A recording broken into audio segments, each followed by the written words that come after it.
kulit dan turunannya, seperti rambut dan kuku, merupakan suatu komponen tubuh manusia yang disebut sebagai sistem integumen. Ketiga komponen ini membentuk suatu sistem organ yang paling besar pada tubuh kita. Pada orang dewasa, sistem integumen menutupi area seluas kurang lebih 2 meter persegi. Sistem organ ini lembut, kuat, tahan air, dan memiliki kemampuan untuk memperbaiki diri sendiri. Pengertian sistem integumen itu sendiri adalah sistem organ yang memisahkan, melindungi, dan memberi informasi berupa impuls tentang kondisi lingkungan sekitarnya. Sistem integumen manusia meliputi kulit, rambut, kuku, dan kelenjar keringat. Pada struktur integumen dibagi menjadi lapisan kutan, yaitu epidermis dan dermis, dan lapisan subkutan atau hipodermis atau fasia superficial, yaitu jaringan lemak dan areolar. Nah, pada epidermis dibentuk oleh 5 lapisan sel epitel. Yang pertama, stratum corneum atau sel squamosa yang sangat tipis. Hal ini mengandung keratinosit dan terus-menerus dilepaskan. Yang kedua, stratum lucidum. Hal ini keratinosit yang bersih, tidak berhenti, dan tidak jelas batas antar selnya. Yang ketiga, stratum granulosum, yaitu proses keratinisasi dimulai dari lapisan ini. Yang keempat yaitu stratum spinosum, lapisan sel yang berbentuk tidak teratur atau polihedral. Sel pada lapisan ini kaya akan RNA yang menginisiasi sintesis protein untuk produksi keratin.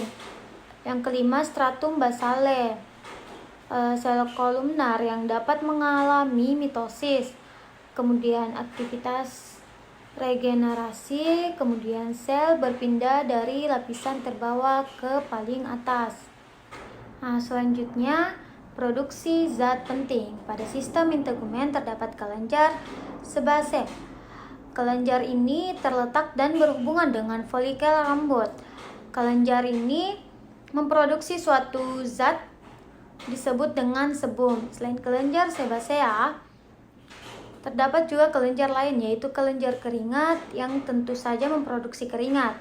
Sel pada kulit juga memproduksi keratin. Keratin merupakan sejenis protein jaringan ikat yang menjadi komponen struktural dan fungsional penting pada sistem integumen. Keratin ini juga menjadi bahan dasar pembentukan rambut dan kuku.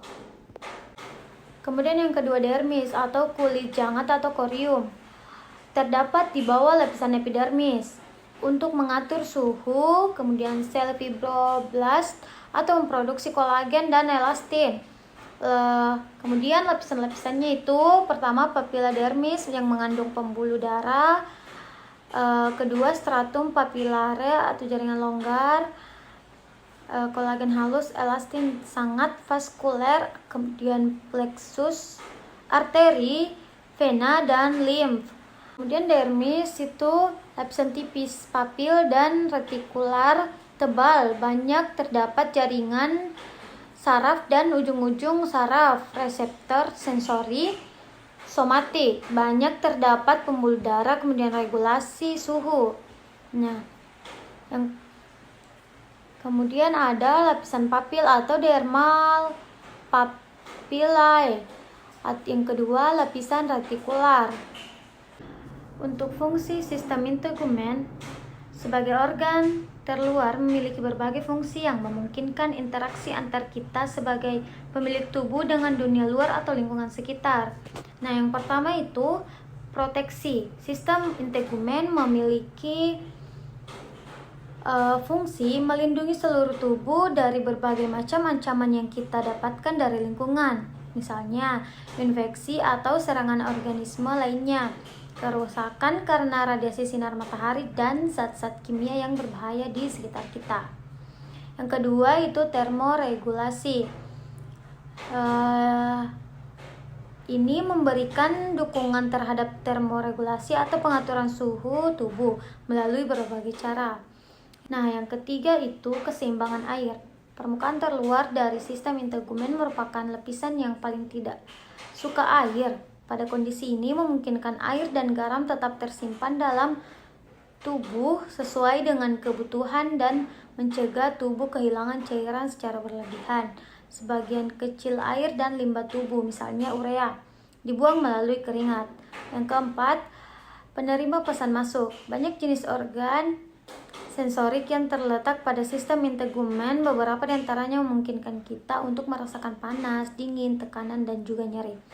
Yang kelima, pengirim pesan keluar. Sistem integumen dan terutama rambut dapat mengirimkan pesan keluar ke lingkungan luar tubuh. Pesan ini dikirim terutama kepada manusia lainnya.